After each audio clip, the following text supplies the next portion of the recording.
শুভ দোল উৎসবকে সবাইকে শুভেচ্ছা জানাচ্ছি। আর কি বলবো, রান্নায় ঢুকে রয়েছি। এই জীবনে যদি একটা রান্নাটা যদি না থাকতো ভীষণ ভালো হতো। রান্নায় ঢুকে আমার রং খেলাটা পুরো মাটি হয়ে যাচ্ছে। সময় এখন কটা বাজে বলবো? এখন বাজে 12টা, এখনো রান্না শেষ করতে পারিনি। দেখো কি রান্না করছি, এক পথ কিন্তু। এই যে পাঁঠার মাংস রান্না করছি। ভাবলাম আজকে কিনে খাবো, যাক একটু এনজয় করবো আজকে। কিন্তু নিয়ে হাজির রান্না করো বাড়িতে। এই রান্না করতে করতে ঘরের বউদের জীবনটা শেষ।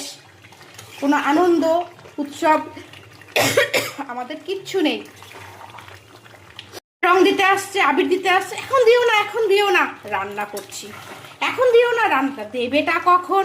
আর আমি রংটা আবিরটা খেলবো কখন? এদিকে একটু দিয়ে গেল, আমার কাশি উঠে গেল, শ্বাসে মনে গেছে।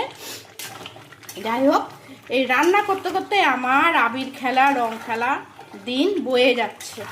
এই রান্না যদি জীবনে না থাকতো অনেক কিছুতে উপভোগ করতে পারতাম, আনন্দ করতে পারতাম। হ্যাঁ, এখন আমার মেয়েরা গান চালাবে।